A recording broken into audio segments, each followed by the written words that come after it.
तो हम वेबिनार शुरू करते हैं। सुप्रभात सभी को और धन्यवाद जो लोग जुड़े हैं वेबिनार में। आज के वेबिनार का विषय है spineless cactus, a potential species for fodder in arid regions of India. और इसको स्पीकर इस वेबिनार के डॉक्टर विट्ठल कौथाले सर है। उनके बारे में थोड़ा बताना चाहूंगी।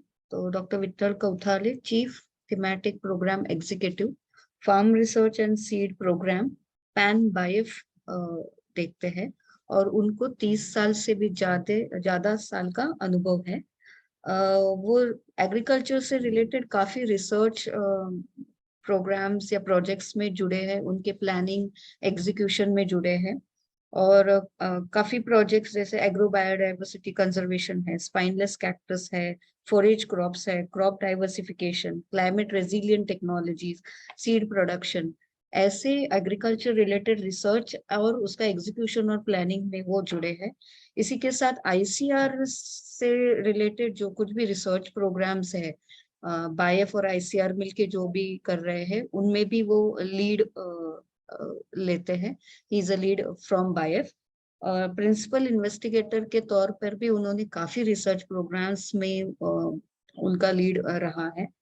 और 50 से भी अधिक रिसर्च पेपर्स उन्होंने नेशनल इंटरनेशनल जर्नल्स में दिए हैं। एग्रीकल्चर रिलेटेड जो भी रिसर्च प्रोग्राम्स बायफ में चलते हैं उससे रिलेटेड। और बहुत ही महत्वपूर्ण कि वो he is a recognised research guide for PhD students in environmental department, Savitribai Phule university, जो अपनी पुणे यूनिवर्सिटी है उसमें। So he is a recognised research guide. तो मैं वेलकम करती हूँ कौठाड़े सर का और उनसे अनुरोध करती हूँ कि वो वेबिनार स्टार्ट करें। बहुत बहुत धन्यवाद पूजा मैडम। सभी को नमस्कार। मैं आशा करता हूँ कि अपने भाई के स्टाफ के अतिरिक्त कुछ किसान भाई भी इसमें आज जुड़े होंगे। तो इसी को नज़र रखते हुए भला ही मेरा स्लाइड जो है वो इंग्लिश में है, लेकिन मैं हिंदी में ही बोलने की कोशिश करूँगा। तो मैं अभी मेरा प्रेजेंटेशन शेयर करता हूँ।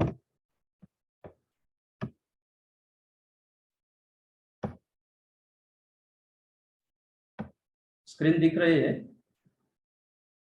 Yes, sir. Yes. Yes. A slide showing. Thank you.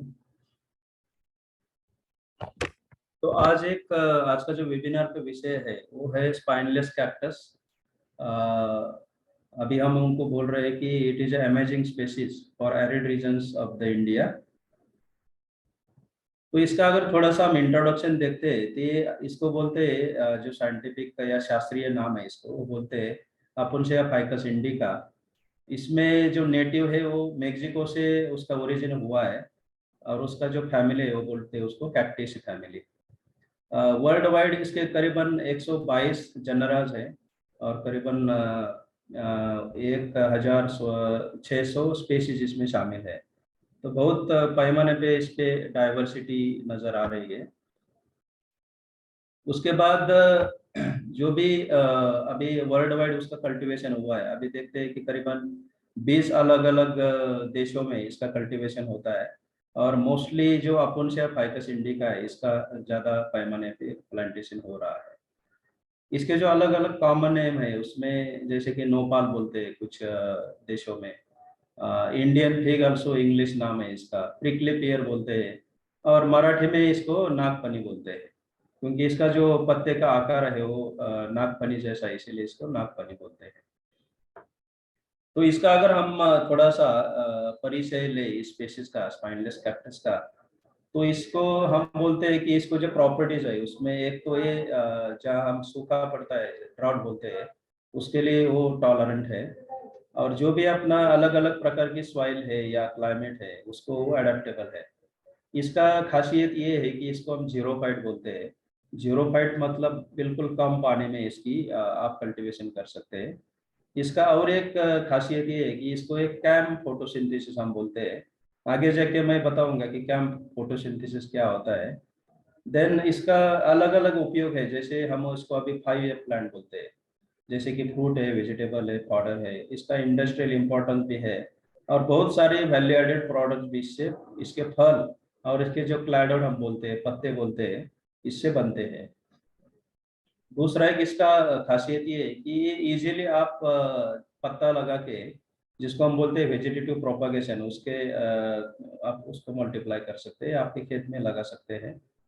ये लॉन्ग लाइफ है, उसका जो लाइफ है करीबन 25 साल तक वो लगा रहेगा, जब आप लगाएंगे तो उसका लाइफ रहेगा।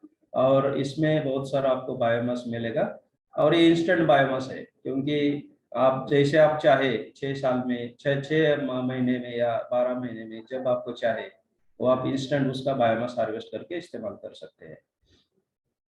दूसरा, अगर हम डेजर्ट की बात करें तो डेजर्ट में ये एवरग्रीन स्पेसीज दिखती है। आप कभी भी जैसे राजस्थान के एरिया में जाइए या कच्छ में जाइए या महाराष्ट्र में बहुत सारा ड्राउट एरिया है, वहाँ पे एक ऐसा प्लांट है कि आपको सूखे में भी ग्रीन दिखाई दिखाई देगा। और ये प्रोलॉन्ग्ड ड्राउट या हम जिसे सूखा बोलते हैं वो सहन कर सकता है। बाकी जो भी वेजिटेशन है वो समर में ड्राई हो जाएगा, लेकिन ये आपको ग्रीन ही दिखेगा। और इसका जो और एक, अभी हम सब लोग क्लाइमेट चेंज की बात कर रहे हैं, कार्बन सिक्वेस्ट्रेशन की बात कर रहे हैं, तो इसमें इसमें बहुत सारा पोटेंशियल है। अभी इंटरनेशनल लिटरेचर में बोलते हैं कि इसका जो कार्बन सिक्वेस्ट्रेशन है वो करीबन 30 टन CO2 इक्विवेलेंट, जो अलग अलग गैसेस है, इसका पर हेक्टर पर ईयर ये फिक्स करता है। तो बहुत सारा पोटेंशियल इसमें है, इसलिए हम उसको बोलते हैं कि अमेजिंग प्लांट स्पीशीज। अभी थोड़ा से ज़्यादा साइंटिफिक है, लेकिन मैं बहुत सीधी और आसान तरीके से बताऊंगा कि जैसे मैंने आपको बोला कि ये कैम फोटोसिंथेसिस है, तो इसमें क्या है ना कि इसके जो पत्ते हैं, पत्ते के अंदर स्टोमेटा होता है, और स्टोमेटा बहुत सारे स्पीशीज का दिन में ओपन रहता है, लेकिन इसका खासियत ये है कि इसका स्टोमेटा दिन में बंद रहता है और नाइट में उसका चालू रहता है। तो इसकी वजह से क्या होता है कि दिन में जो भी सनलाइट में जो इवापोरेशन हम बोलते हैं कि पानी का जो लॉस होता है दिन में, तो वो इसमें बहुत कम हो जाता है। तो इसका ये खासियत है। और दूसरा जो है कि जो भी कार्बन डाइऑक्साइड उसको लगने वाला है फोटोसिंथेसिस के लिए, वो रात में जब इसके स्टोमेटा ओपन हो जाते हैं तो उसी टाइम वो जो कार्बन डाइऑक्साइड है वातावरण में, वो खींच लेता है, और खींचने के बाद उसको मैलिक एसिड में ट्रांसलेट करता है, या उसको ऑर्गेनिक एसिड भी बोलते हैं, और वो स्टोर करके रखता है as a reservoir, temporary reservoir. और जब दिन में, क्योंकि फोटोसिंथेसिस के लिए आपको सनलाइट चाहिए, तो दिन में क्या होता है कि स्टोमेटा भले ही क्लोज हो, लेकिन जो रात में CO2 लिया है और उससे जो मैलिक एसिड बना है, वो मैलिक एसिड से अगेन वो malic acid carbon dioxide release करता है, और फिर उसका वो फोटोसिंथेसिस एक्टिविटी चालू हो जाती है। तो इसलिए ये अलग तरीके का उसका मैकेनिज्म है, इसीलिए इसको कैम क्रुसेलेशियन एसिड मेटाबॉलिज्म ऐसा बोलते हैं। और इसका और एक खासियत है कि जो भी इसका कार्बन डाइऑक्साइड लिया है उसका ग्लूकोज में कन्वर्ट करके फिर उसको फोटोसिंथेसिस के बाद उसमें स्टोर रखता है। तो जैसे हम डेजर्ट में बोलते हैं कि ऊंट बहुत ड्राउट टॉलरेंट है, तो इसको कैक्टस को प्लांट स्पीशीज का ऊंट बोलते हैं। ऊंट जैसा ये बहुत सारा जब मॉइस्चर अवेलेबल होगा तो बहुत सारा मॉइस्चर वो खींच के लेगा और धीरे धीरे उसका यूटिलाइजेशन करेगा। अभी हम वर्ल्ड वाइड अगर देखते हैं तो बहुत सारे देशों में, जैसे ब्राजील है, ट्यूनीशिया है, ये देशों में बहुत सालों से इसका कल्टीवेशन हो रहा है, बहुत बड़े एरिया पे हो रहा है। मेक्सिको है, अल्जीरिया है, मोरक्को है, इटली है, कुछ साउथ अमेरिकन कंट्रीज है, नॉर्थ अमेरिकन कंट्रीज है। तो बहुत सारा एरिया अंडर कैक्टस कल्टीवेशन है। लेकिन अगर हम भारत का देखते हैं तो भारत में भले वो बहुत सालों पहले इंट्रोड्यूस हुआ है, क्योंकि जो भी स्पाइनलेस स्पीशीज है वो सब इम्पोर्टेड मटेरियल है, अपना ओरिजिन इंडिया का नहीं है। जैसे मैंने बोला कि मेक्सिको में उसका उगम हुआ है। तो ब्रिटिश टाइम में कुछ स्पीशीज यहाँ इंट्रोड्यूस हुई थी, और वो दैट वाज नॉट यूटिलाइज्ड। वो ऐसे ही बहुत सारे ICAR के इंस्टीट्यूट में विद इन देयर प्रेमाइसेस वो लगा रहा था उन्होंने, लेकिन उसका यूटिलाइजेशन के तौर पे ज़्यादा स्टडी या ज़्यादा अभ्यास नहीं हुआ था। लेकिन अभी being a climate adaptable species, अभी उसका बहुत पैमाने पे गवर्नमेंट ऑफ इंडिया लेवल पे इसका प्रमोशन हो रहा है। जैसे मैंने आपको बताया कि इसको हम बोलते हैं कि amazing plant with potential of 5 year. तो 5 ईयर का मतलब ये है कि this is a very good food. जैसे इसके जो फ्रूट आते हैं उसमें बहुत सारी प्रॉपर्टीज है, मेडिसिनल प्रॉपर्टीज है, और बहुत सारे प्रोडक्ट आप फोटो में देख रहे होंगे कि बहुत सारे प्रोडक्ट्स इसके फ्रूट से बनते हैं। दूसरा दूसरा उपयोग है कि फॉडर। जैसे सूखे इलाके में जहाँ समर के सीजन में बहुत सारा हरे चारे का शॉर्टेज रहता है, पानी का भी शॉर्टेज रहता है, वहाँ पे ये एज ए इमरजेंसी फूड करके एनिमल फीडिंग में काम आता है। थर्ड इसका उपयोग है कि फ्यूल। तो इसके पत्ते से बहुत अच्छा बायोगैस हम जनरेट कर सकते हैं, और बायोगैस से आगे आप बायो सीएनजी तक जा सकते हैं। इसीलिए इसको बायोफ्यूल प्लांट स्पीसीज भी बोलते हैं। देन इसका जो चौथा उपयोग है, जो बायोगैस से स्लरी निकलती है वो पूरा लिक्विड फॉर्म में रहती है, और इसमें बहुत सारा ऑर्गेनिक जो हम बोलते हैं मैटर, ऑर्गेनिक कार्बन रहता है इसमें बहुत सारा, और बहुत सारा इसके मिनरल्स भी रहते हैं। तो इसको हम as a liquid fermented manure के तौर पे हम इस्तेमाल कर सकते हैं एज ए फर्टिलाइजर, या इसको सॉलिड करके भी आप इस्तेमाल कर सकते हैं। और जो पांचवा उपयोग है इसमें हम उसको बोलते हैं fashion. Fashion means bio leather. तो आप लोगों ने सुना होगा कि बहुत सारा वैगन लेदर के तौर पे बहुत सारे वीडियोस मेक्सिको से पिछले 2-4 साल में वायरल हुए थे। तो इसमें कैक्टस में बहुत सारा पोटेंशियल है, इसमें बायो लेदर प्रॉपर्टीज है। तो बायो लेदर बना के आप अलग अलग आर्टिकल जैसे फोटो में दिखा है कि right from chappal, shoes, then purse, अलग अलग तरीके के बैग, वैलेट्स आप ऐसे बना सकते हैं। तो ये सब इसका 5 प्रकार के उपयोग के हिसाब से इसको हम अभी देखते हैं। अभी मैं संक्षिप्त में बताऊंगा कि बायफ ने करीबन 2015 से इसके ऊपर काम करना शुरू कर दिया। तो इसका एक हिस्ट्री ऐसा है कि करीबन 2002 में मैं खुद IGFRI झांसी, और वहाँ पे काफरी करके इंस्टीट्यूशन है ICR का, तो वहाँ पे मैं दूसरे काम के लिए गया था। तो वहाँ के जो साइंटिस्ट है उनके यहाँ इसके ऊपर थोड़ा बहुत काम चल रहा था। तो उन्होंने कुछ पत्ते मुझे दे दिए और बोले कि आप आपके बाइफ में जाके लगाओ, और उसमें देखिए क्या क्या पोटेंशियल है, क्या काम इसमें आप कर सकते हैं। तो उसके बाद मैंने यहाँ उर्ली कांचन कैंपस में लगाया, और करीबन 2002 से करीबन 2014 तक वो इट वाज ग्रोइंग, बहुत अच्छी तरह से ग्रो हो रहा था, लेकिन कोई काम हमने शुरू नहीं किया था। लेकिन 2014 में एक नेशनल लेवल पे कैक्टस का वर्कशॉप हुआ था, उसमें हम लोग पार्टिसिपेट हुए थे। तो उसी वर्कशॉप में हमें पता चला कि इसमें बहुत सारा पोटेंशियल है, और we should explore this potential of cactus. Then उसके बाद हमने फिर उसके ऊपर जो भी हमारे पास 4 एक्सेशन या वैरायटीज आप बोल सकते हैं, वो 4 एक्सेशन के ऊपर हमने काम करना शुरू कर दिया।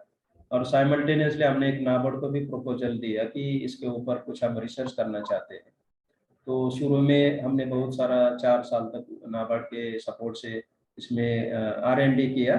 और जो मोटा मोटी R&D हम लोगों ने किया कि इसके 4 एक्सेशन के अलावा और भी बहुत सारे एक्सेशन हमने अलग अलग इंस्टीट्यूशन से कलेक्ट किए, और करीबन अपने पास अभी 100 वराइटीज है उर्लिकांच में, और उसका आर्बोरेटिव बनाया है। देन शुरू में हमने उसका प्रोपागेशन और प्रोडक्शन टेक्नोलॉजी स्टैंडर्डाइज किया, क्योंकि हमें पता नहीं था कि उसका लगाना कैसा है, मल्टीप्लिकेशन कैसा है, तो वो भी स्टैंडर्डाइज किया। देन अपने पास जितने भी एक्सेशन है उसका इवेल्युएशन किया, उसका ग्रोथ कैसा है, ईल्ड कैसा है, और उसका न्यूट्रिशनल पैरामीटर्स क्या है उसमें as far as fodder is concern. Then हमने कुछ फीडिंग ट्रायल भी ले लिए, जैसे स्मॉल रूमिनेंट जिसे हम गोट बोलते हैं, बकरी के ऊपर हमने, और बाद में हमने मिल्किंग काऊ के ऊपर भी हमने फीडिंग ट्रायल्स ले लिया। देन इसका फाइनेंशियल वायबिलिटी क्या है, अगर किसान भाई या कोई कैक्टस का प्लांटेशन करता है तो इन्वेस्टमेंट कितना है, उसको रिटर्न कितना मिलता है, उसका भी हमने थोड़ा असेसमेंट कर दिया।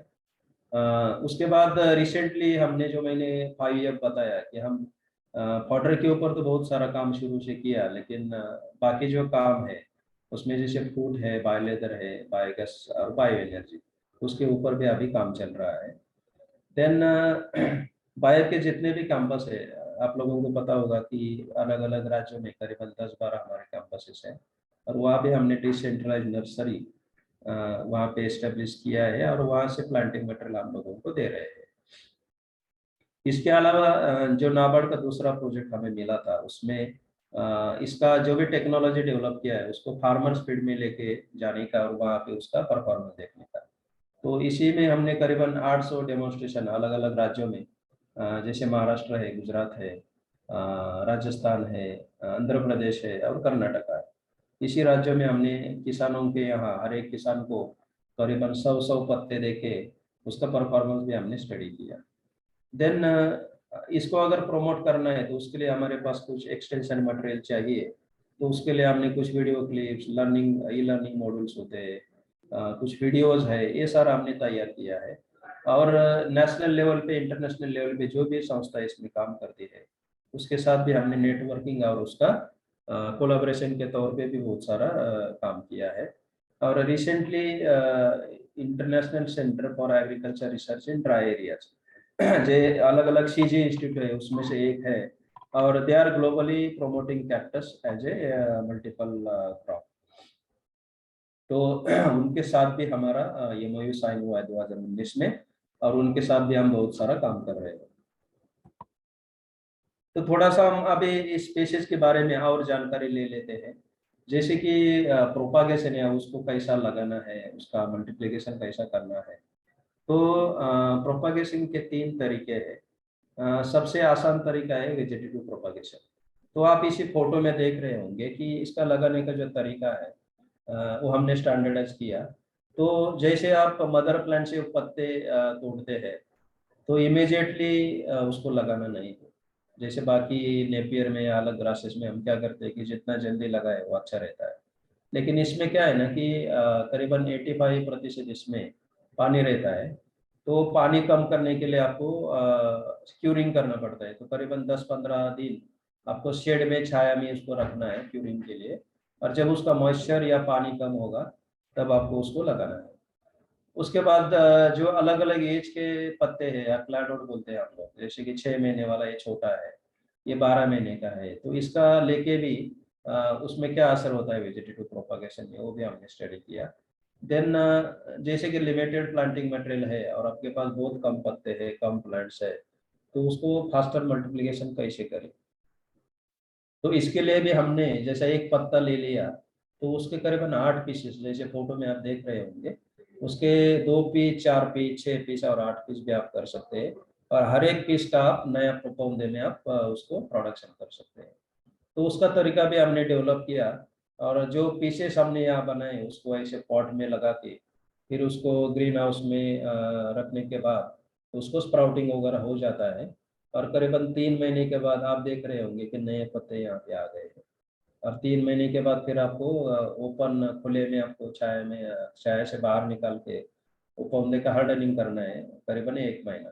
तो ऐसे 4 महीने में आपको अच्छी तरह से उसका जो छोटे छोटे पीसेस है उससे आप अच्छी तरह से नया पौधा बना सकते हैं। दूसरा इसका तरीका है कि टिश्यू कल्चर। तो टिश्यू कल्चर ऐसा टेक्नोलॉजी है कि थोड़ा महंगा है, लेकिन जब आपके पास बहुत लिमिटेड कम प्लांटिंग मटेरियल है और उसको आपको बहुत जल्द से मल्टीप्लाई करना है तो इसके लिए कोई प्रोटोकॉल अपने पास होना चाहिए। तो हमने यहाँ पे उर्ली कांचन में अपने बाकी साइंटिस्ट के साथ काम करके एक प्रोटोकॉल भी डेवलप किया है कि जैसे पत्ते के ऊपर कुछ एरियोल्स रहते हैं, हम उसको एरियोल बोलते हैं। वो एक एरियल के लेके आप ऐसा लेबोरेटरी में एक्सप्लांट बना सकते हैं, फिर उसको स्प्राउटिंग आता है। और मल्टीप्लिकेशन के बाद एक एरियल से आप करीबन 10-15-20 ऐसे नए पौधे बना सकते हैं। तो ये जो ग्लास में दिख रहा है this is a single plant. तो ऐसा सिंगल प्लांट आप लगा के फिर उसको शेड नेट में हार्डनिंग के लिए रखना है। लेकिन इसके लिए करीबन 7-8 महीने लगते हैं। और उसके बाद फिर उसका हार्डनिंग रहेगा। और जो ये जो लास्ट फोटो आप देख रहे हैं करीबन 1.5 साल पुराना है, तो इसका ग्रोथ फिर अच्छा ऐसा हो जाता है। तो this is another technology for multiplication. तीसरा जो मेथड है, आप सीड से भी उसका प्रोपागेशन कर सकते हैं, लेकिन उसमें आपको जो लिमिटेशन है कि एक तो इसका जो सीड का जर्मिनेशन परसेंटेज है, आप फोटो में देख रहे होंगे कि ये सीड है और इसका जर्मिनेशन परसेंटेज बहुत कम आता है। Seed viability is also very less. तो करीबन 25-30% उतना ही जर्मिनेशन हो जाता है। और जर्मिनेशन के लिए ऐसा अलग अलग मीडिया में आप रख के ये आप देख रहे होंगे करीबन 30 या 45 दिन में ऐसा न्यू स्प्राउट आ जाता है। और उसको भी फिर करीबन 3 महीने आपको रखना पड़ेगा। 3 महीने के बाद फिर और 3 महीने आपको शेड नेट में रखना पड़ेगा, और फिर आपको इसको प्लांट फीड में लगाना पड़ेगा। तो ये भी प्रोसीजर जो है वो थोड़ा सा आसान नहीं है इतना, लेकिन this is also one of the method of propagation. तो तीनों में से जो पत्ते लगाने का जो तरीका है, दिस इज वेरी सिंपल, किसान भाइयों के लिए बहुत आसान तरीका है। लेकिन आपकी जानकारी लिए मैंने आप बाकी भी जो मेथड्स है वो भी आपको बता दिया है। अभी प्रोपगेशन के बाद इसका जो प्रोडक्शन उत्पादन तंत्रज्ञान जो है इसको हम बोलते हैं तो वो भी जानना बहुत जरूरी है। तो इसमें आप देखिए कि ये बीच वाला फोटो देखिए आप, कि हम बोलते हैं कि कैक्टस ऐसी स्पेशीज है कि जहाँ कोई भी फसल आ नहीं सकता, वहां पे आपको ये कैक्टस आप लगा सकते हैं। तो ये देखिए इतनी पथरीली जमीन में हमने कैक्टस लगाया है और इसको अच्छा ग्रो हो रहा है। तो हम बोलते हैं कि जो भी डिग्रेडेड या खराब जमीन है वहाँ पे आप इसका प्लांटेशन कर सकते हैं। लेकिन एक आपको बात ध्यान में रखना पड़ेगा कि वहाँ पे पानी जमा नहीं होना चाहिए, ड्रेनेज अच्छा होना चाहिए। तो ये आपको सिर्फ ध्यान में रखना है। दूसरा हम बोलते हैं कि इसको आप ये तो जैसे सोल प्लांटिंग भी लगा सकते हैं, या आप आपके जो खेत के बांध है बांध पे भी लगा सकते हैं। लेकिन हम बोलते हैं कि थोड़ा रेज बेड बनाओ 2 फीट चौड़ा और करीबन 1 फीट ऊंचा, ताकि बारिश में जो भी ज्यादा अगर बारिश हो जाती है तो पानी वहां जमा नहीं होगा और कैक्टस की अच्छा ग्रोथ हो जाएगी। तो इसीलिए आप रेज बेड भी बना सकते हैं अगर पानी जमा होने के उसमें चांसेस है तो।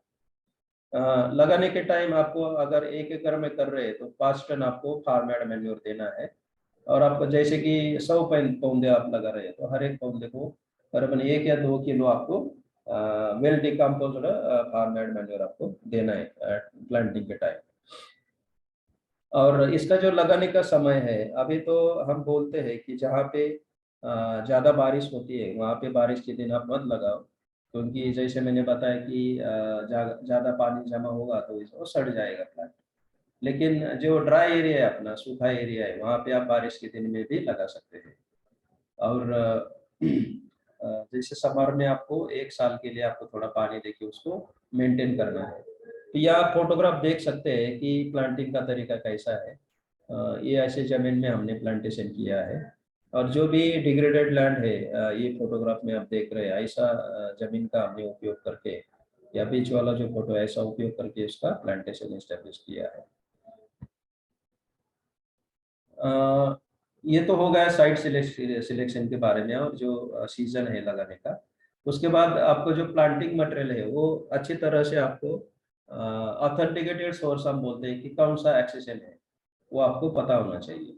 तो जैसे मैंने बोला कि हर साल हर अपने कैंपस में या अभी करीबन 800 फार्मर के पास अपना नर्सरीज बना रखा है। तो कोई भी नर्सरी से आप प्लांटिंग मटेरियल लेके इसका प्लांटेशन कर सकते हैं। तो जो क्लाडोड या पत्ता आपको लेना है वो 6 महीने से ज़्यादा पुराना होना चाहिए, उसके कम वाला नहीं चाहिए, उसमें फिर रॉटिंग के चांसेस हो जाते हैं। तो जैसे मैंने शुरू में बताया कि आपको 10-15 दिन इसका क्यूरिंग करना है छाया में रख के, ताकि उसका मॉइस्चर कंटेंट जो है कम हो जाए। और उसके बाद हम बोलते हैं कि एक उसको ट्रीटमेंट देना है फंजीसाइड का, ताकि बारिश के दिन में अगर थोड़ा बहुत पानी जमा हो जाता है तो फंगल ग्रोथ आ सकती है। तो इसमें जो रिकमेंडेड है कि मेटल एक्सिल, उसमें मैंकोजेब और ट्राइकोडर्मा, दोनों में से कोई भी आप अगर केमिकल करना है तो मेटल एक्सिल प्लस मैंकोजेब बाजार में मिलता है, आप ये करो, या trichoderma is a organic source of fungicide. दोनों में से कौन सा भी आप इस्तेमाल कर सकते हैं। और जैसे आप फोटो में दिखाया है कि बकेट में आप वो द्रावण तैयार करके उसमें ये जो हर एक पत्ता है उसको भिगो के फिर आप उसका प्लांटेशन कर सकते हैं। देन ये ट्रीटमेंट के बाद आपको फील्ड में इसको लगाना है। तो जो हमने 2015 में काम शुरू किया तो हमें पता नहीं था कि कितना डिस्टेंस होना चाहिए। तो शुरू में हमने 3 मीटर बाय 2 मीटर, यानी कि 3 मीटर मतलब करीबन 9-10 फीट, और 2 मीटर मतलब 6 फीट, ऐसे डिस्टेंस पे प्लांटिंग किया। लेकिन बाद में हमें पता चला कि इतने स्पेसिंग की जरूरत नहीं है, तो अभी हम लोग बोल रहे हैं कि 2 metre by 1 metre, mean 6 foot by 3 foot पे भी आप इसका प्लांटेशन कर सकते हैं। अगर बांध पे लगाने तो आपको 1 मीटर के डिस्टेंस पे हर एक पौधे में अंतर रख के जो फीड बर्ड्स होते हैं उस पे आप प्लांटेशन कर सकते हैं। ऐसे तरीके से अगर प्लांटिंग करेंगे तो करीबन 1 हेक्टर में 5,000 प्लांट बैठते हैं, तो एकड़ में करीबन 2,000 प्लांट्स आपके बैठेंगे। और लगाते समय जैसा इधर हमने फोटो में, बीच वाला जो फोटो है वहाँ पे दिखा है कि जो उसका फ्लैट पोर्शन है, सपाट जो भाग हम बोलते हैं, उसको आपको लगाना है ईस्ट साइड पे। ईस्ट और वेस्ट रहेगा फ्लैट पोर्शन। तो इसका मतलब या इसका कारण ये है कि कैक्टस को सनलाइट बहुत पसंद होता है। तो अगर ऐसा करने से क्या होता है कि आपको सुबह 12 बजे तक भी आपको सनलाइट मिलेगा और दोपहर के समय पे भी आपको वेस्ट साइड से सनलाइट मिलेगा। तो ज्यादा सनलाइट मिलने से उसका ग्रोथ अच्छा बढ़ेगा। तो इसीलिए ये हम बोलते हैं कि ईस्ट फेस्ड आपका फ्लैट पोर्शन आना चाहिए। और जो पत्ता आप लगा रहे हैं उसका 1/3 पोर्शन आपको अंडरग्राउंड जमीन में डालना है, जैसा इधर दिखाया है। और उसको थोड़ा दबा के इसको इसको छोड़ देना है।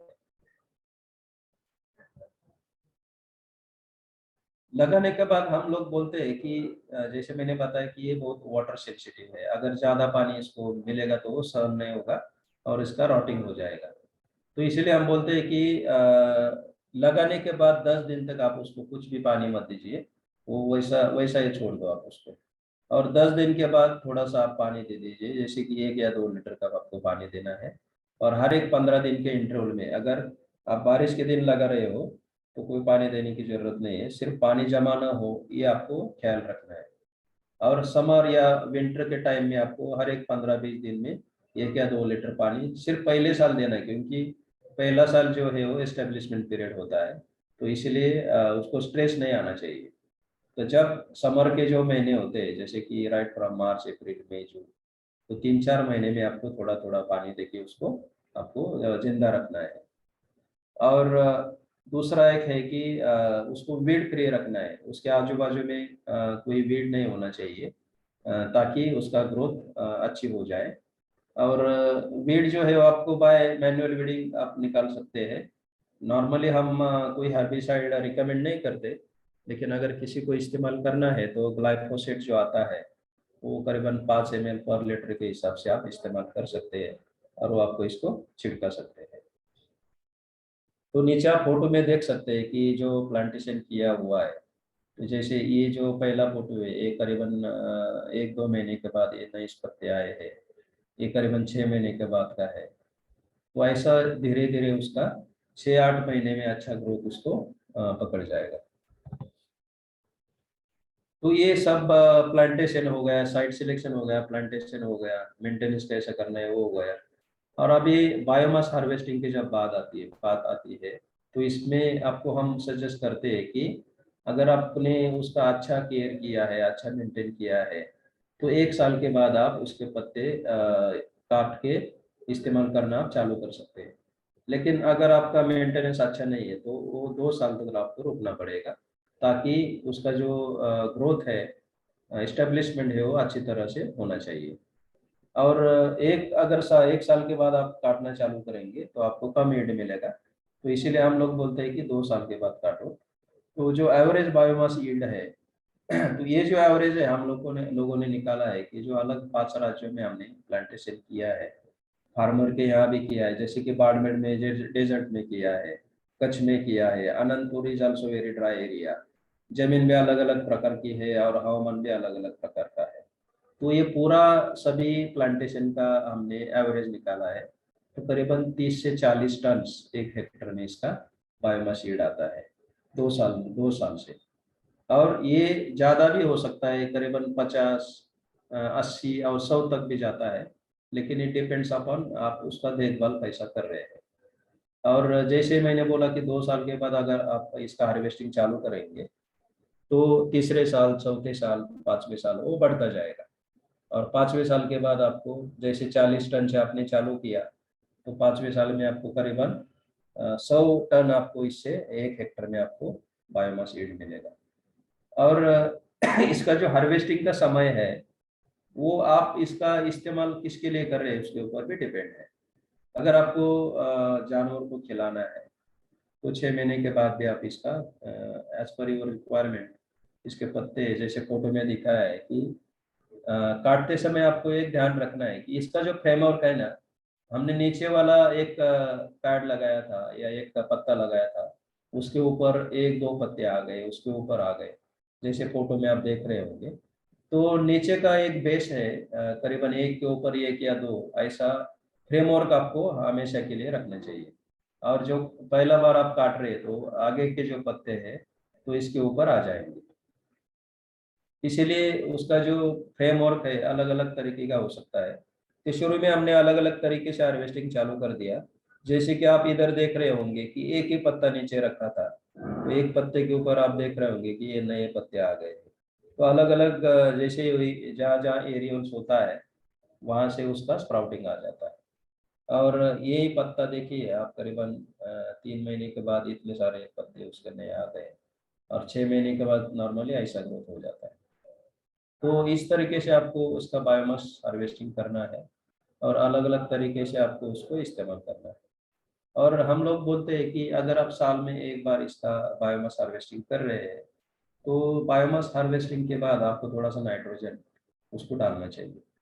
तो नाइट्रोजन आप नाइट्रोजन के लिए एक तो ऑर्गेनिक जो मैन्योर्स होते हैं, फार्म एंड मैन्योर हो या वर्मी कंपोस्ट हो या कोई भी और सोर्स है वो आप डाल सकते हैं। क्योंकि केमिकल फर्टिलाइजर्स को हमने देखा है कि ये ज़्यादा अच्छा रिस्पॉन्स नहीं करता है।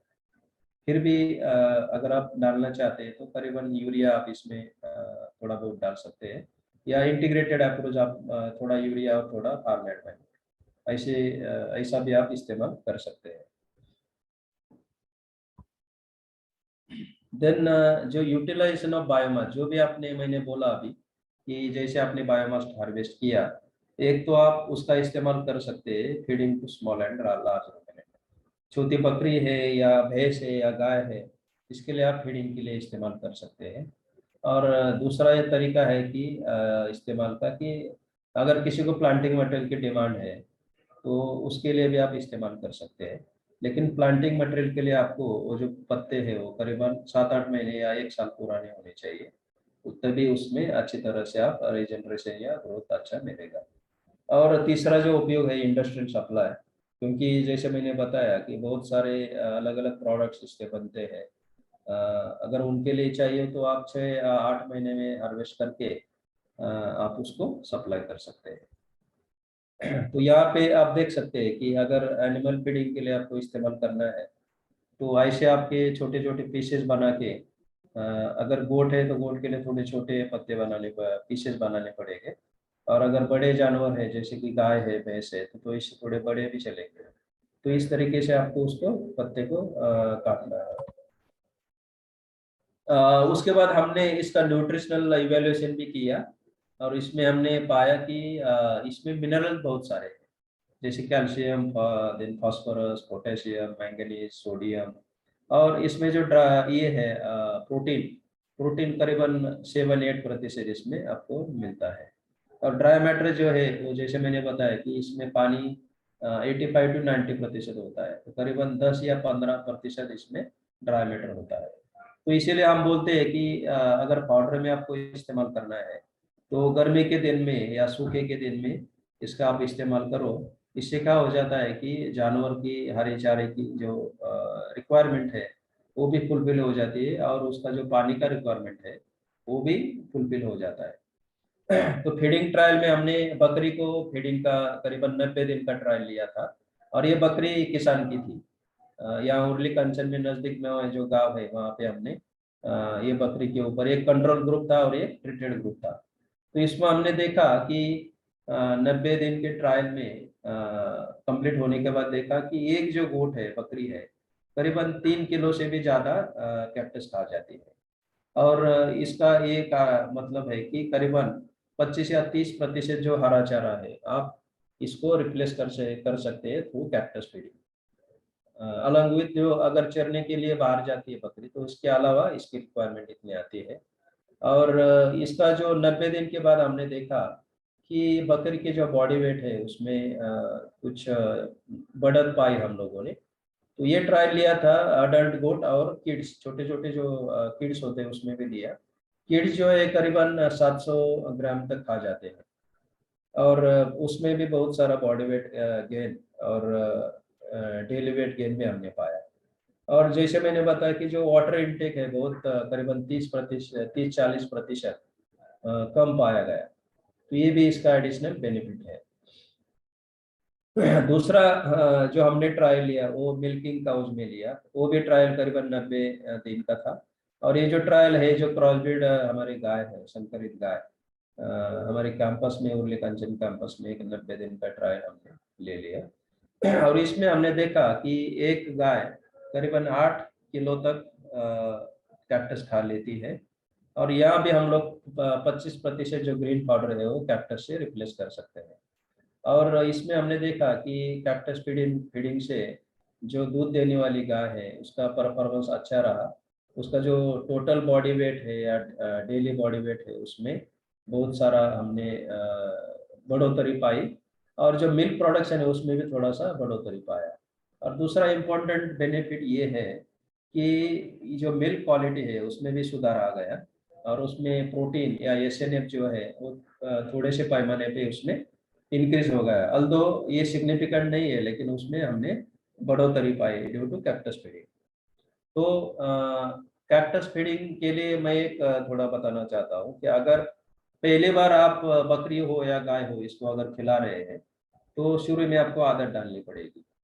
तो आदत डालने का मतलब ये है कि जब जानवर भूखा रहता है उसी टाइम में आपको इसको कैक्टस को खिलाना है। तो जब भी जानवर भूखा रहता है तो जो भी चीज सामने आती है वो खा लेता है। तो जब एक टेस्ट डेवलप हो जाता है उसके बाद वो धीरे धीरे खाने की आदत डालता है। कुछ लोग मुझे बोलते हैं कि ये खाती नहीं है बकरी, हमने डाला। लेकिन ये आपका अप्रोच जैसे मैंने बताया उसी तरीके का होना चाहिए। अ, अभी आप इसमें देख रहे होंगे कि बायर के जो अलग अलग फार्म्स है वहाँ पे अलग अलग लैंडस्केप में इसका हमने प्लांटेशन किया है। तो यहाँ पे आप देख सकते हैं कि जो अपने फार्म पॉन्ड्स होते हैं, नीचे वाला जो फोटो है ये अपना वागोली कैंपस का है। फार्म पॉन्ड के जो बंड्स होते हैं वहाँ पे भी आप इसको लगा सकते हैं। ये बीच वाला जो फोटो है ये टोटली वेस्टलैंड है। और ये छोटी सी टेकड़ी आप देखते होंगे, यहाँ पे भी हमने उसका प्लांटेशन किया है। ये जो फोटो देख रहे हैं ये अल्जेरियन मेथड है प्लांटिंग वाला, बहुत क्लोज हमने लगाया है। तो ये भी हम अलग अलग लैंडस्केप में उसका हम देख रहे हैं कि इसका ग्रोथ कैसा है और परफॉर्मेंस कैसा हो रहा है। दूसरा अभी रिसेंटली अलग अलग एजेंसी के साथ हम लोग काम कर रहे हैं। जैसे मैंने बताया कि एक चिली देश का एक एक्सपर्ट आया था और he was cactus biogas expert. दूसरा मेक्सिको के भी कुछ साइंटिस्ट का हमारा इंटरेक्शन हो गया। तो उनके देश में क्या बोलते हैं कि वो हमारे यहाँ बहुत सारा बायोमास सीड मिलता है। उनका कहना ये है कि करीबन 600 टन या 800 टन प्रति हेक्टर प्रति ईयर, इतना बहुत सारा बायोमास मिलता है। लेकिन उसका लगाने का तरीका अपने से अलग होता है। तो उन्होंने बोला कि करीबन 40,000 प्लांट्स पर हेक्टर आपके होने चाहिए। और आपको थोड़ा इंटेंसिव मैनेजमेंट करना पड़ेगा, जैसे कि आपको रेगुलरली खाद डालना पड़ेगा या आपको पानी देना पड़ेगा। अगर आप ऐसे करते तो 600 टन मतलब बहुत सारा बायोमास, जो हाइब्रिड नेपियर में भी नहीं आता उतना बायोमास इससे आपको मिलेगा। तो इसको थोड़ा सा एज ए बैकग्राउंड लेके अभी हम लोगों ने उर्ली कंचन में एक ट्रायल इनिशिएट किया है कि जैसे मैंने बताया कि अभी 5,000 प्लांट पर हेक्टर का हम लोग अडॉप्शन किया है। लेकिन अभी हम देख रहे हैं कि जैसे 10,000 प्लांट्स पर हेक्टर, 20,000 प्लांट्स या 40,000 प्लांट्स पर हेक्टर के हिसाब से अगर इसका प्लांटेशन करते हैं तो उसका ग्रोथ परफॉर्मेंस कैसा रहेगा और कितना बायोमास यील्ड आपको मिलता है। तो जैसे अभी मार्च महीने में इसका उर्ली कांचन में इनिशिएट किया है। लेकिन जो जमीन इस्तेमाल की है आप देख सकते हैं कि यहाँ totally gravel type of soil है। इसमें ग्रेवल ज़्यादा है और सॉइल करीबन 10-15% है। तो यहाँ पे आप देख सकते हैं कि ये जो ब्लॉक है नीचे वाला फोटो में ये है करीबन 40,000 प्लांट्स पर हेक्टर। और ये जो ये दिख रहा है आप, ये 10,000 प्लांट्स पर हेक्टर का है। तो ये लॉन्ग टर्म स्टडी है। करीबन 3 साल के बाद हमें पता चलेगा कि इसमें कितना पोटेंशियल है। और जो भी वेस्टर्न कंट्रीज वाले लोग बोलते हैं कि आप इतना प्लांटिंग डेंसिटी रखो, लेकिन अंडर इंडियन कंडीशन और ट्रॉपिकल कंडीशन में इसका क्या परफॉर्मेंस रहता है, ये भी हम इसमें अभी स्टडी कर रहे हैं। जैसे मैंने बताया कि जो भी हमने हमारा टेक्नोलॉजी एस्टेब्लिश किया या डेवलप किया, उसको हम फार्मर के फील्ड पे लेके गए। तो ये कुछ फोटोग्राफ्स है, आप देख सकते हैं। ये है भुज का फोटोग्राफ है, ये फार्मर ने बन पे लगाया है। ये फोटो बाड़मेर का है, बिल्कुल शांडून में आप देख सकते हैं, पूरा सैंडी सॉइल है, यहाँ पे लगाया है। ये गुजरात का फोटो है। ये राजस्थान का फार्मर है। कुछ लोगों ने जो वॉल होता है, वॉल के बगल में भी लगाया है।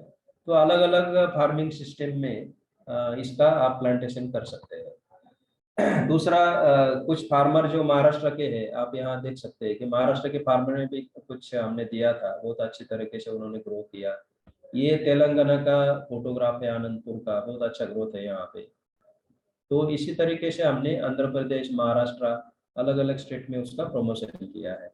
दूसरा, अभी बहुत सारा प्लांटिंग मटेरियल की डिमांड हमारे पास आ रही है, क्योंकि अभी government of India is promoting cactus as a biofuel, as a fodder. अपने जो भी वाटरशेड प्रोग्राम है, इंडिया में करीबन 70 मिलियन हेक्टेयर ऐसी जमीन है जहाँ पे कैक्टस इंट्रोडक्शन का चांसेस है। तो इसीलिए हम लोगों ने करीबन मोर देन 3 हेक्टेयर एरिया पे डिसेंट्रलाइज नर्सरी बनाए हैं। करीबन पिछले 5-6 सालों में 1.20 लाख स्क्वायर हम लोगों ने सप्लाई किए हैं। 800 से भी ज्यादा डेमोन्स्ट्रेशन 5 राज्यों में हम लोगों ने लिए हैं। तो यहाँ पे आप देख सकते हैं कि कुछ फार्मर के यहाँ भी बहुत अच्छी तरह से हमने नर्सरी बनाया है। और जो प्लांटिंग मटेरियल है उसका ऐसे कटिंग करके, ऐसे बोरे में भर के हम लोगों ने राजस्थान, गुजरात या अलग अलग डेस्टिनेशन में भेजा है। अभी जो हमने देखा वो कैक्टस एज ए फॉडर, हरे चारे के लिए उसका कैसे इस्तेमाल होता है उसके बारे में देखा। थोड़ा सा हम ये भी जानकारी लेते हैं कि अगर फ्रूट के लिए आपको लेना है तो फ्रूट के लिए कैसा हम कर सकते हैं। तो इसमें आप देख सकते हैं कि अपने पास जितने भी 100 वैरायटीज है, उसमें से हमने देखा कि एक 15-18 वैरायटीज है, उसमें फ्रूट्स आ जाते हैं।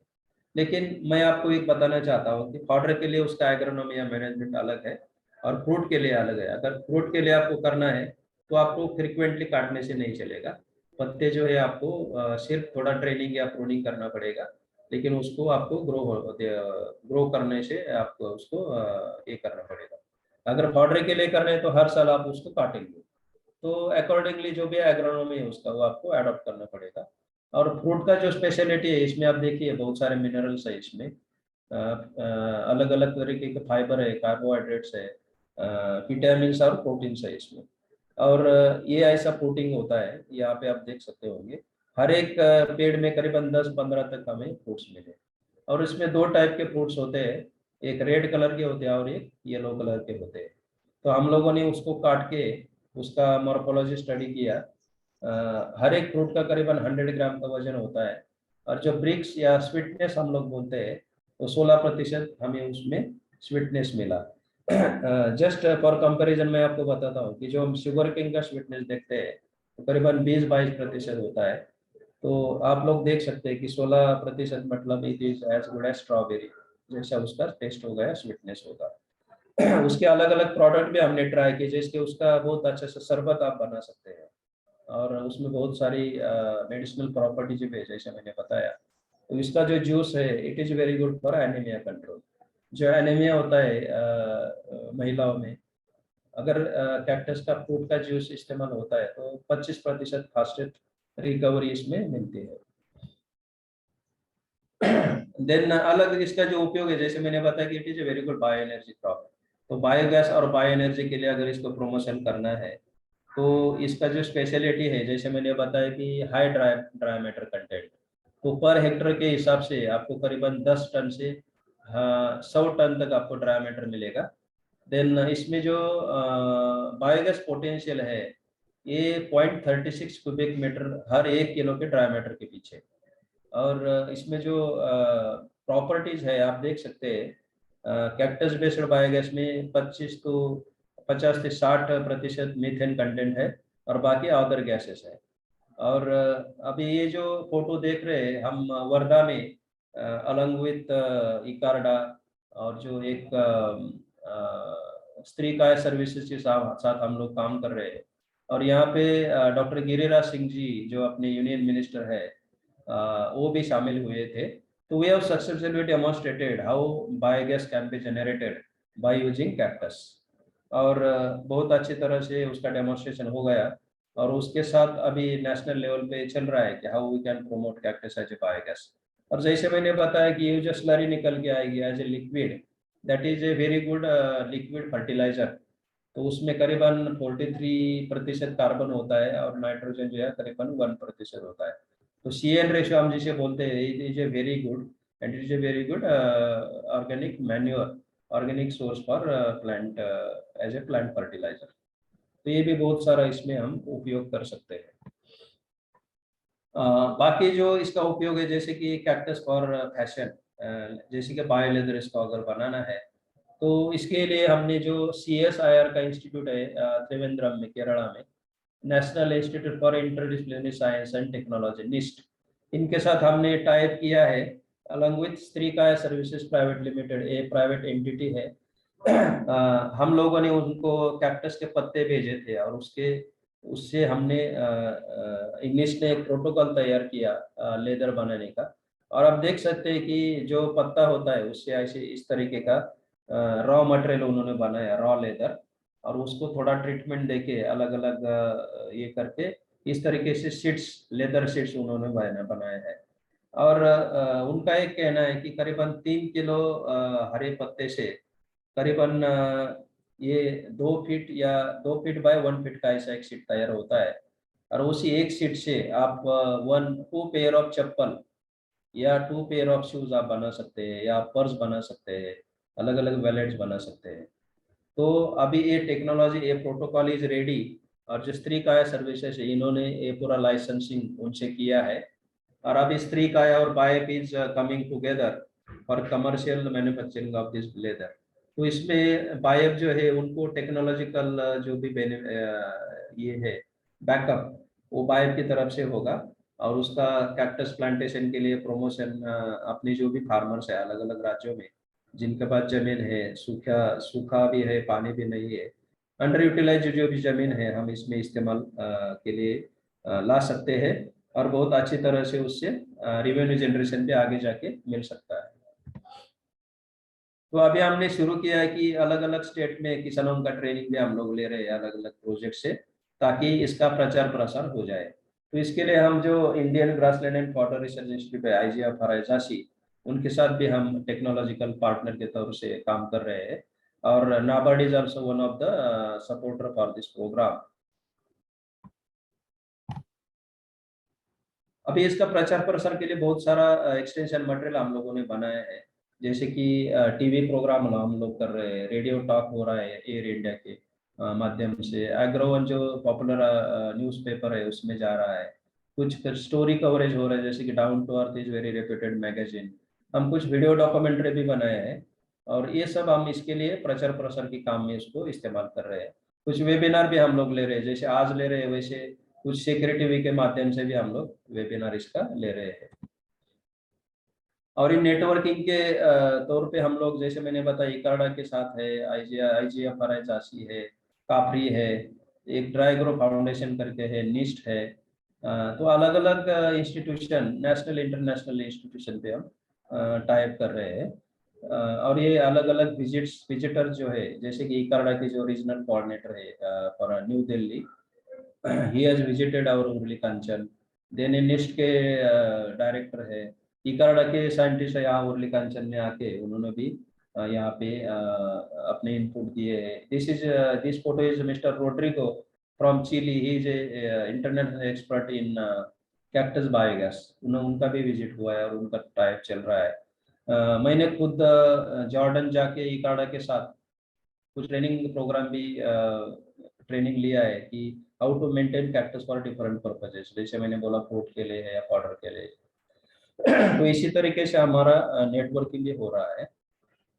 बहुत सारी इंपॉर्टेंट विजिट्स यहाँ हुई है, जैसे आप सब लोग जानते हैं कि doctor RS Karoda was director general of ICAR, उनका विजिट हुआ है रिसेंटली।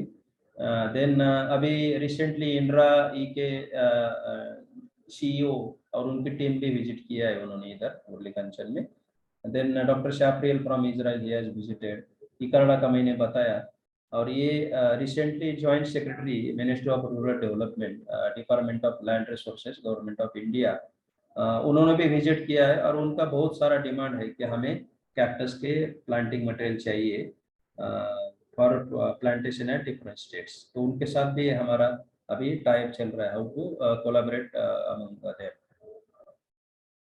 ये थोड़ा सा संक्षिप्त में बताऊंगा कि अभी 1 एकड़ में, 1 हेक्टर में कोई प्लांटेशन शुरू में तो नहीं करेगा, लेकिन एक मॉडल हम लोगों ने, जिसे हम बोलते हैं कि 2 guntha model. Guntha means 200 metre square area है, और इसमें 2 बाय 1 मीटर पे आप अगर प्लांटेशन करेंगे तो 100 प्लांट्स आपको लगेंगे। इसका जो एस्टेब्लिशमेंट कॉस्ट है वो आएगा करीबन 12,000। अब उसमें आप देखेंगे कि जो प्लांटिंग मटेरियल है उसमें ज़्यादा कॉस्ट आती है। लैंड प्रिपरेशन, लाइव फेंसिंग उसके लिए थोड़ा चाहिए, और आफ्टर केयर जो है, तो ये सब जो खर्चा है वो अगर किसान खुद करेगा तो ज़्यादा कॉस्ट नहीं आएगा। जो भी इनपुट कॉस्ट है उसमें ज़्यादा से प्लांटिंग मटेरियल कॉस्ट हम लोगों ने इसमें पकड़ा है।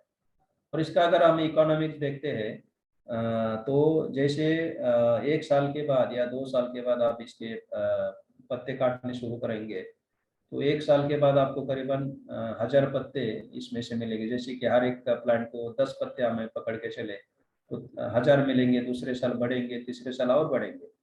और अगर हम 8 रुपीज़ के हिसाब से एज ए प्लांटिंग मटेरियल इसको हम देते हैं, तो पहले साल में आपको जैसे खर्चा 12,000 आ रहा है तो इनकम 8,000 मिल रहा है, लेकिन पहले साल में आपको ज़्यादा फायदा नहीं होगा। लेकिन दूसरे साल में आपको करीबन 6,000 तक आपको सिर्फ 2 गुंठा में आपको मुनाफा मिलने वाला है। तीसरे साल में और बढ़ेगा, चौथे साल में, 5वें साल में और बढ़ेगा। तो दिस इज ए मॉडल। अगर किसान भाई कोई नर्सरी करना चाहता है तो इसी तरह से छोटे से पैमाने पे नर्सरी बना के ऐसा प्लांटिंग मटेरियल हार्वेस्ट करके ऐसा बोरे में बैठा के हम जहाँ भी उसका डिमांड है वहाँ पे हम बेच सकते हैं। तो जैसे कि आज के तारीख में आपको मैं बताऊंगा कि बहुत सारा डिमांड्स अपने पास आ रहे हैं अलग अलग राज्यों से। तो बहुत सारा डिमांड आगे जाके हमको फुलफिल करना है, इसलिए ये जो मॉडल है 2 गुंठा का, बहुत सारे किसान लोग इसमें शामिल कर सकते हैं। Thank you. Pooja madam, yes sir, इसमें धन्यवाद। अगर अपने पास टाइम है तो एक 10 मिनट का वीडियो क्लिप है, अगर नहीं है टाइम तो we can skip that. Thank नहीं यू नहीं, वेरी आप मच। दिखा सकते हो सर, आप वीडियो क्लिप दिखा दीजिए। मैं यहाँ पे बताना चाहूंगी कि अगर किसी के कुछ क्वेश्चंस हैं तो क्वेश्चन आंसर सेक्शन या चैट में वो टाइप करके भेजे, कोठारे सर उनका आंसर देंगे। या फिर अगर आपको खुद को पूछना है तो हैंड रेस कीजिए, हम आपको अनम्यूट करेंगे, आप क्वेश्चंस पूछ सकते हो। तो अगर आपके कुछ क्वेश्चंस है जब तक वीडियो चल रहा है तो आप क्वेश्चन आंसर और चैट सेक्शन में डाल सकते हो। यस सर, आप वीडियो प्ले कर सकते हो। थोड़ा सा इसमें दिक्कत आ रही है मुझे, but I will try. Sir अगर अलग से हैं आपके डेस्कटॉप पे, पीसी पे या हाँ। लैपटॉप पे, तो वहां से प्ले करिए सर। यस। आपने यहाँ पे शायद उसको लिंक किया है, हाँ, इसकी मैंने वजह हाइपर आप, लिंक किया है, हाँ, लेकिन हो नहीं रहा। आप लैपटॉप से ही करिए सर। यस।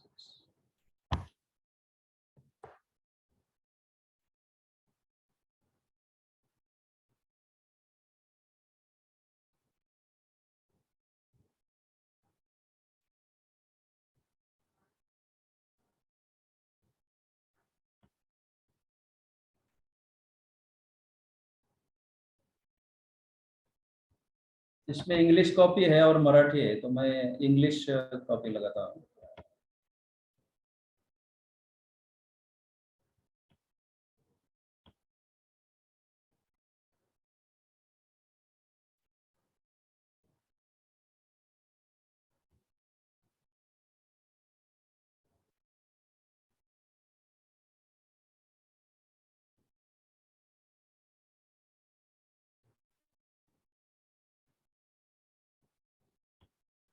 सर इसको मैक्सिमाइज कर दीजिए, ये बीच में जो बॉक्स दिख रहा है ऊपर राइट हैंड साइड में। हाँ, इज इट ओके? यस। एक बार आवाज आ रही है क्या चेक करेंगे आप? शुरू कर दीजिए सर इसको।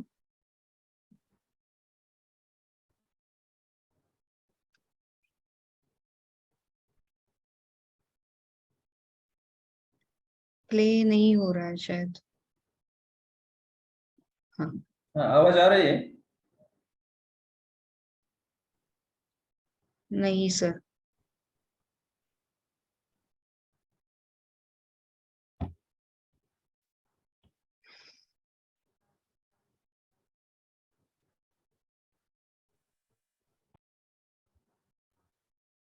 शायद नेटवर्क के कोई इशू होगा। ठीक है, हम लोग इसको स्किप करते हैं, क्वेश्चन आंसर ले लेंगे। तो we can share this video with our people. Yes sir, yes sir. Yes.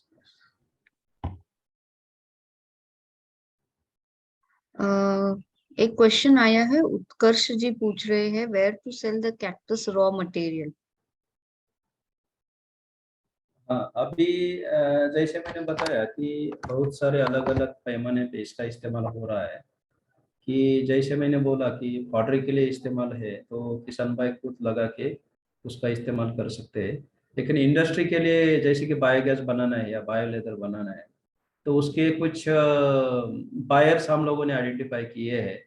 तो हम उनके साथ टाइप करके उनको रॉ मटेरियल दे सकते हैं। Yes. Okay sir. S M Nagaraju पूछ रहे हैं कि न्यूट्रिशन अजोला या कैक्टस का किसका ज्यादा अच्छा है? इसका हर एक का अलग अलग स्पेशलिटी है। जैसे आजोला का पर देखेंगे तो आजोला के लिए आपको हमेशा पानी चाहिए। आजोला में जो प्रोटीन कंटेंट है वो करीबन 25% है। लेकिन कैक्टस में प्रोटीन आपको 7-8% ही मिलेंगे, लेकिन दोनों का रिलेवेंस अलग अलग है। Cactus you are looking for as a desert plant species, और आजोला जो है वो आपको हमेशा पानी लगेगा। जहाँ पानी की उपलब्धि है वहाँ पे आप आजोला कर सकते हैं। तो इसका रिलेवेंस अलग अलग है, आप कंपेयर नहीं कर सकते इसको डायरेक्टली। Okay sir. और किसी से कुछ कुछ प्रश्न है तो प्लीज टाइप करिए क्वेश्चन आंसर या चैट सेक्शन में, या फिर हैंड रेस कीजिए।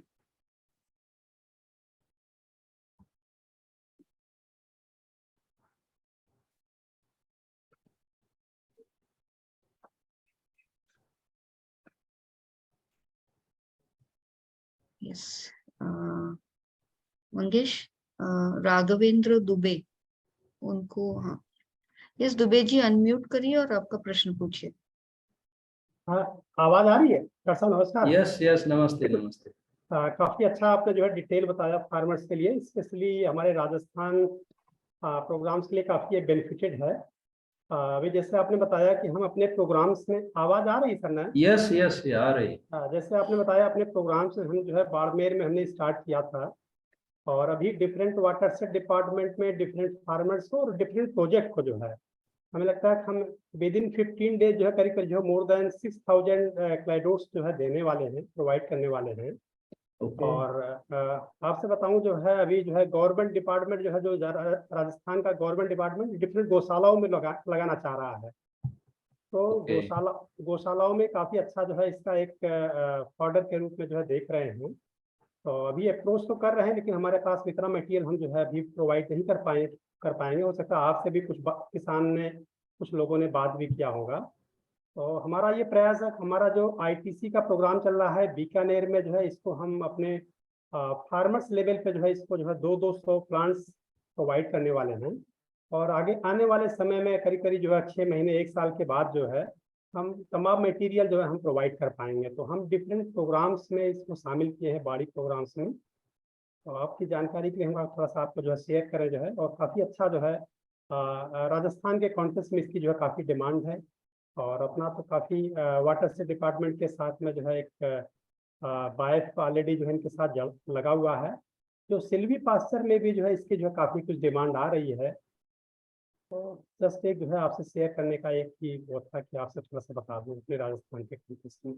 यस यस डॉक्टर दुबे साहब, राजस्थान में तो बहुत इसका रिलेवेंस है, क्योंकि राजस्थान की जमीन भी खराब है, पानी का इश्यूज है। तो ऑलरेडी हम लोगों ने डेमोन्स्ट्रेट किया है कि how it is useful and very good species for Rajasthan condition. तो इसको हम अच्छी तरह से प्रचार प्रसार करके हम इसको आगे लेके जाएंगे। आज कोई किसान भाई जुड़े हैं क्या राजस्थान से? सर अलग अलग जुड़े हुए हैं बिल्कुल। अपने जो प्रोग्राम चल रहे हैं केन के हैं, वहाँ से जो है लोग जुड़े हैं, बीकानेर से जुड़े हुए हैं हमारे समाधान के, लेकिन चूंकि अलग अलग इसमें दिखेंगे नहीं जो है वो जुड़े हुए हैं। ओके छगन जी से मेरी बात हुई थी बीकानेर में, वो जुड़े हुए हैं। बाड़मेर की टीम जुड़ी हुई है, लेकिन ये ठीक शायद है। मैं देख नहीं पाऊंगा इस बार। ठीक है, ठीक है, थैंक यू। रामदेव प्रसाद पलमू झारखंड से पूछ रहे हैं कि कैक्टस क्या झारखंड में सरवाइव कर पाएगा? यस, कैक्टस कहीं भी आ सकता है। हम लोगों ने देखा कि हिमाचल प्रदेश में भी कैक्टस नेचुरली हमने ग्रो होते हुए देखा है। जैसे मैंने बताया कि 2-3 चीजें बहुत इंपॉर्टेंट है। अगर आप लगाना चाहते हैं तो ऐसी जगह पे लगाए कि वहाँ अच्छी तरह से पानी का जो निचरा हम बोल रहे हैं ड्रेनेज, अच्छी तरह से ड्रेनेज होना चाहिए। पानी, बरसात का पानी रुकना नहीं चाहिए। भले 1000 मिलीमीटर या 2000 मिलीमीटर भी बारिश हो तो वहाँ वो सर्वाइव करेगा। लेकिन हाई रेनफॉल में आपको लगाना है तो बारिश खत्म होने के बाद आप लगाओ, ये मेरा सुझाव है। या अलकेश रथवा बोल रहे हैं कि पावर पॉइंट प्रेजेंटेशन शेयर करिए। तो रथवा जी, मैं आपको रिक्वेस्ट करूंगी कि आप एक ईमेल भेज दीजिए कौठाळे सर को। उनके ईमेल आईडी पे वो आपको प्रेजेंटेशन शेयर कर देंगे। कौठाळे सर जी का ईमेल आईडी मैं चैट पे डाल देती हूँ, आप वहां पे ईमेल भेज सकते हो उनको। Yes sure, I will share. और किसी के कुछ प्रश्न है? मंगेश, दशरथ पिलमगोड़े, प्रश्न हो उनको तो आप पूछ सकते हैं। राघवेंद्र दुबे जी जुड़े को हैं म्यूट क्या? कर दीजिए। हैं? या दशरथ जी अनम्यूट करिए, प्रश्न पूछिए।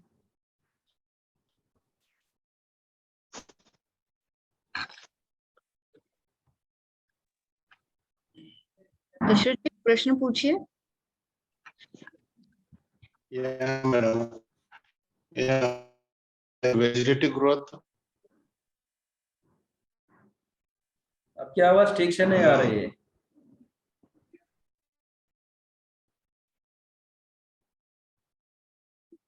वेजिटेटिव आप ग्रोथ के अनम्यूट बारे में करिए कुछ पूछ दशरथ रहे जी, थे। या फिर टाइप कर दीजिए क्वेश्चन, क्योंकि आपकी आवाज ठीक से नहीं पहुंच रही है।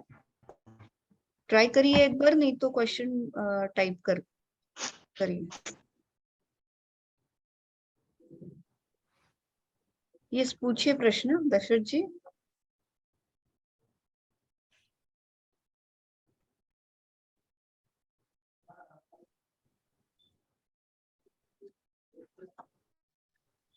दशरथ जी प्रश्न पूछिए, अनम्यूट करिए।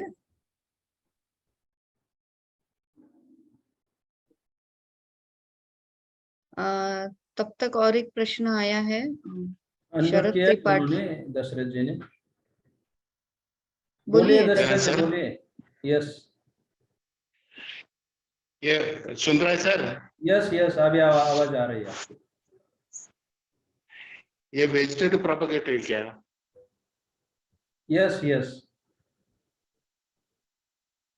इसका सीड कुछ नहीं मिलेगा? सीड में जैसे मैंने बताया कि सीड में थोड़ा सा मुश्किल है क्योंकि जर्मिनेशन परसेंटेज बहुत कम होता है। वेजिटेटिव प्रोपेगेशन से है ना, आप जैसे क्लैडोड या पैड बोलते हैं, वो पैड लगा के आसानी से आपका प्रोपेगेशन कर सकते हैं। ओके ओके ओके या ओके, थैंक यू सर। या शरद त्रिपाठी पूछ रहे हैं कि कैक्टस के साथ कोई दूसरा क्रॉप लगा सकते हैं क्या, या उसको अकेले ही लगाना पड़ता है, और फ्रूट आने में कितना टाइम लगता है, समय लगता है कैक्टस यस, उनके दो प्रश्न है। पहला जो है कि कैक्टस को अलग अलग क्रॉपिंग सिस्टम में आप लगा सकते हैं। जैसे सिल्वियोपास्चर में आप ट्री के साथ उसको लगा सकते हैं। सिल्वियोपास्चर में तो बहुत रिलेवेंस है इसका, क्योंकि कैक्टस जैसे मैंने बताया कि कार्बन सिक्वेस्ट्रेशन बहुत सारा करता है। अगर ग्रासलैंड में आप लगाते हैं तो बहुत सारा कार्बन इसमें फिक्सेशन हो जाएगा, और उसकी वजह से जो भी आपका न्यू प्लांटेशन है या आपका न्यू ग्रासेस है उसका ग्रोथ भी एनहांस हो जाती है। सिल्वियोपास्चर में लगा सकते हैं, या आपके कोई ट्रीज है सिर्फ इसमें क्या है ना कि सनलाइट उसको मिलना जरूरी है। बहुत सारे डेंस ट्री प्लांटेशन में थोड़ा लिमिटेशन आ जाएगा, लेकिन शॉर्ट हाइट वाले जितने भी आपके अलग अलग ट्री स्पेसीज है या क्रॉप्स है, इसमें आप अलग अलग कॉम्बिनेशन में लगा सकते हैं। दूसरा प्रश्न उनका था कि फ्रूटिंग के लिए कितना समय लगता है। तो जैसे मैंने बताया कि फ्रूटिंग के लिए आपको अगर इस्तेमाल करना है तो लगाने के बाद 2 साल में उसको फ्रूटिंग आ जाएगा। करीबन मिनिमम 2 साल लगते हैं, और हर साल उसको फ्रूटिंग आएगा। करीबन अप्रैल मई में उसका फ्रूटिंग सीजन होता है, लेकिन अलग अलग एग्रोक्लाइमेटिक जोन में अलग अलग महीने में उसको फ्रूटिंग आ सकता है। नागराजू पूछ रहे हैं कि बायोमास यील्ड इंक्रीज कैसे होता है, थोड़ा सा उसके बारे में ब्रीफ कीजिए सर। हाँ, तो इसमें जैसे मैंने बताया कि कुछ पायलट ट्रायल हम लोग ले रहे हैं। तो इसमें 2 तरीके हैं। एक तो आपको प्लांटेशन डेंसिटी बढ़ाना पड़ेगा। जैसे मैंने बताया कि 5,000 प्लांट्स पर हेक्टर मैंने बताया, लेकिन आप 10,000 या 20,000 या 30,000 तक आप अगर आपको ले जा सकते हैं इसको, तो ये एक तरीका है। दूसरा है कि जो भी ऑर्गेनिक इनपुट्स है, जैसे कि फार्म यार्ड मैन्योर है, वर्मी कंपोस्ट है, ये अगर आप देते हैं साल में 1 बार या साल में 2 बार, तो इसका ग्रोथ अच्छी तरह से बढ़ेगा। केमिकल फर्टिलाइजर में इसका ज़्यादा अच्छा रिस्पांस नहीं है, लेकिन थोड़े पैमाने पे जैसे मैंने बोला कि इंटीग्रेटेड अप्रोच जो रहता है कि थोड़े प्रतिशत में आप केमिकल फर्टिलाइजर सुफला या यूरिया डाल सकते हैं और बाकी ऑर्गेनिक मैटर। तो high density plus organic manure अगर आप डालते हैं और पानी समर में देते हैं तो आपका बायोमास यील्ड बढ़ेगा। तो जैसे मैंने बोला कि 30-40 टन जो है, इसके अलावा आपको 100 टन तक आपका दूसरे तीसरे साल में जा सकता है।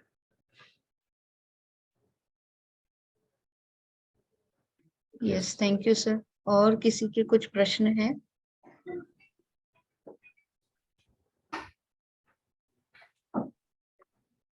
सर, डॉक्टर साहब, यस। अपना ग्रीन सलाद के रूप में अगर इसका यूज करते हैं तो 1300 वाट तो है। 1300 वाट के अलावा भी कोई ऐसी वैरायटी है जो यूज कर सकते हैं क्या एज ए सलाद? अभी अपने पास जो भी 100 या 120 एक्सेशन है, उसमें से तो अभी तक 1308 ही रिकग्नाइज है एज ए वेजिटेबल। थोड़ा पता करना पड़ेगा और भी उसमें है क्या, बट इकर्डा के साथ हम इसको कंफर्म कर सकते हैं। तो जैसे आपने बताया कि क्योंकि क्या है ना, बहुत सारी चीजें एक वेबिनार में कवर नहीं हो सकती, राइट। लेकिन जो 1308 जो एक्सेशन है, ये बहुत अच्छा है। और इसका आप सब्जी बना सकते हैं पत्ते की, या आप जैसे बाकी सलाद आपका ये ककुम्बर होता है या कैरेट होता है, उसी तरीके से आप उसको काट के आप इसका इस्तेमाल कर सकते हैं। जैसे मैंने बताया कि इसमें बहुत सारे मेडिसिनल प्रॉपर्टीज है।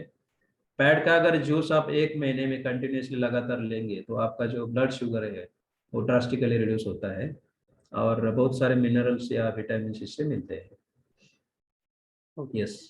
यस, और एक प्रश्न है कि कैक्टस की फ्रूट वाली वैरायटी का नाम क्या है, यानी कौन सी वैरायटी है फ्रूट वाली? हाँ, अभी जैसे मैंने बताया कि करीबन 100 जो एक्सेशन है उसमें से हमने शॉर्टलिस्ट किए 4-5, जैसे कि उसके नंबर्स होते हैं वैरायटी के। 1270 है, 1271 है, 1280 है। इनको अच्छी तरह से फ्रूट आ जाता है, तो हमने शॉर्ट लिस्ट करके रखी है। वो हम फ्रूट के लिए प्रमोट कर सकते हैं। एक्चुअली ये बहुत सारी वैरायटीज है, ड्यूअल पर्पज है। इससे आपको पाउडर भी मिलेगा, फ्रूट भी मिलेंगे, लेकिन इसका एग्रोनॉमी फ्रूट के लिए अलग रहेगा और पाउडर के लिए अलग रहेगा, ये आपको ध्यान में रखना है।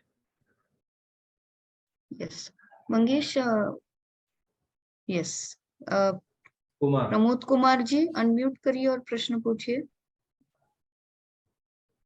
तब तक छगन लाल जी को भी आप बोलने का मौका दीजिए। यस, प्रमोद कुमार जी अनम्यूट करिए,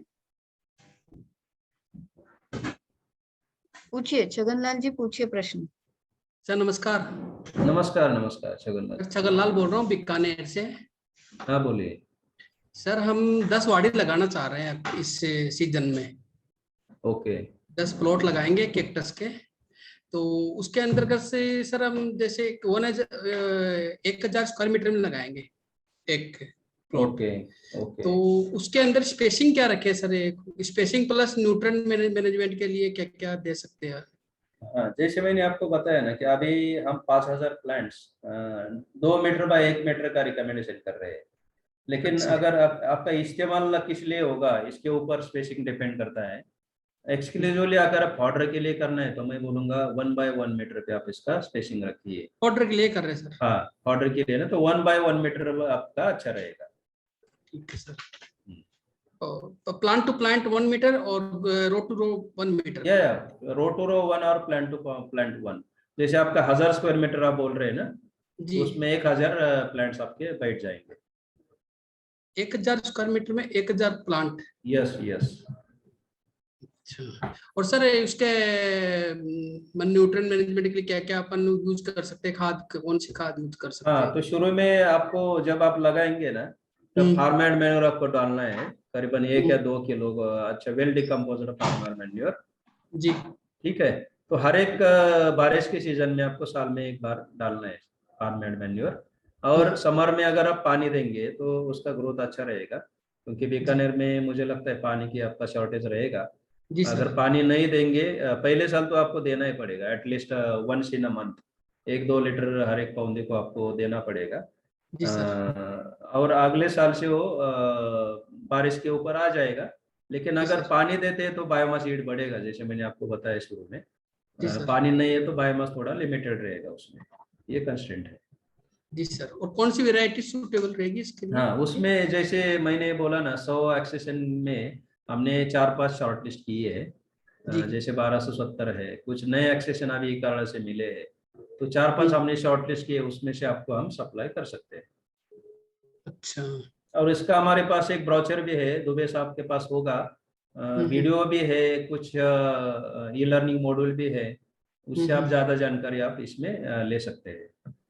या जी सर। अगर आप चाहते हैं तो अपने प्रोजेक्ट स्टाफ के लिए कुछ ट्रेनिंग भी हम रख सकते हैं। मेरे साथ कुणाल पुंडे यहाँ CRS में जी sir. He is taking care of all field activities, और यहाँ का जो मेंटेनेंस है जी सर। वो हम ऑर्गेनाइज कर सकते हैं। हाँ सर। यस। ठीक है sir. Thank you sir. Yes, और किसी को कुछ प्रश्न है? कुमार अगर प्रमोद आपको थे ना, अभी कुमार प्रश्न प्रमोद। नहीं है और अगर बाद में अगर आप पूछना चाहते हो तो आप कौठाड़े सर के साथ बिल्कुल जुड़ सकते हैं। उनका ईमेल आईडी मैंने चैट में शेयर कर दिया है। आप ईमेल पे भी उनको आपके प्रश्न पूछ सकते हैं। तो अगर किसी के कुछ प्रश्न नहीं है सर, तो हम क्या इसको क्लोज करें वेबिनार को? यस। सो धन्यवाद सभी को जुड़ने के लिए, और धन्यवाद कौठाड़े सर इतने कम समय में बहुत अच्छी जानकारी देने के लिए। धन्यवाद। सभी का और इसी धन्यवाद। तरह से सभी को इन्फॉर्मेशन, इसी तरह से हम रेगुलर बेसिस पे वेबिनार्स करते रहते हैं। तो आप इसी तरह अगर जुड़ते रहेंगे तो आपको जो जो नया चल रहा है बाइफ में उसके बारे में जानकारी मिलती रहेगी। और जो कोई भी एक्सपर्ट है उनके साथ आप जुड़ सकते हो अगली इंफॉर्मेशन के लिए।